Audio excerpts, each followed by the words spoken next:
So you know what you want to accomplish, but now you've got to figure out exactly how you're going to do it.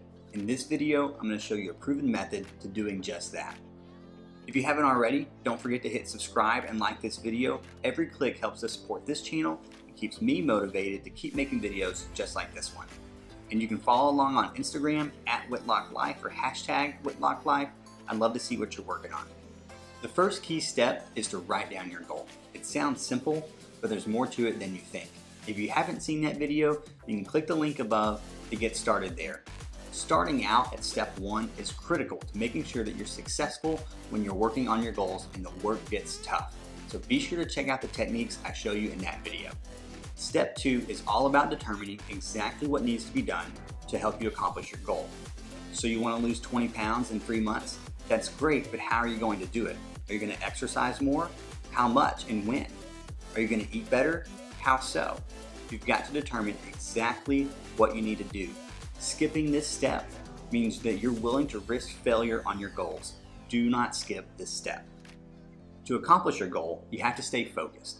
And the best way to do that is to break down your goal into bite-sized chunks. So what I mean is, you have to break your goal down into smaller, manageable pieces. So let me give you an example. So let's say you want to lose 20 pounds in 3 months. What are the big chunks that help make up this goal? What's going to help you be successful? Well, you've got your food and exercise that are key components to losing weight. So let's take a look at those. Let's look at exercise.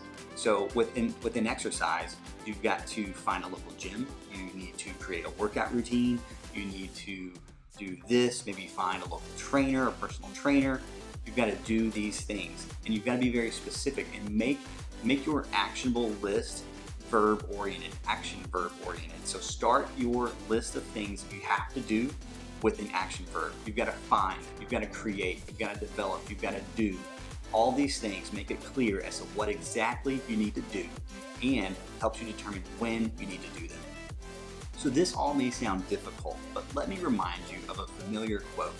Anything worth doing is worth doing right. So do not skip this step. You've got to accomplish your goal. So you've got to break it down into manageable, actionable tasks. If you choose not to break your goal down into manageable tasks, some things are going to fall through the cracks. Maybe they're small things, maybe they're large things, but you don't want them to fall through the cracks because it increases the chances of you not accomplishing your goal. So be sure to write down your goal and then to break it down into actionable tasks. So let me give you another example just to drive home the point. Let's say your goal is to host a successful dinner party. Well, what goes into creating a dinner party? You've got the guest list that you've got to create. You've got to have the right food and the drinks and the festivities that you've got to have all taken care of. Well, you've got to break that down even further. So let's take the food category. Well, there's appetizers, there's the main course, and then there's dessert, right? So then you've got to even break those down a bit further. So within appetizers, you've got to determine the type of appetizers that you want. You've got to determine the amount of appetizers that you need based on your guest list. You need to find the recipes or call a caterer, but you've got to locate a caterer and get their number and make the arrangements there. So there's lots of different steps here, and this is why it's so important to write down your goal and then to break it down into actionable, manageable pieces. It's so easy to skip this step. I am guilty of it. I often just want to jump right in. I don't know if you've ever done that. I just want to jump right in.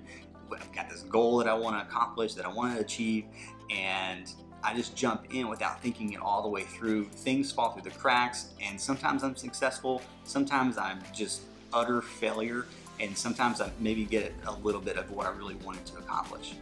We want to decrease that. We want to increase the chances of us being successful. So you've got to break down your goal into actionable steps. So now I want you to take your goal and break it down into manageable chunks. And let me know what you're working on in the comments below. Tag me on Instagram at WhitlockLife or hashtag WhitlockLife. Love to see what you're working on. So after you break down your goal into manageable tasks, you're ready for step 3, which is to get down to business. And this is the part that we all love to start doing. This is when we're taking our goal and we're making strides. We're hitting those milestones, we're making progress, we're getting things done. So if you're ready for step 3, click the link above and get started with step 3, which is to get down to business. Let's get some stuff done.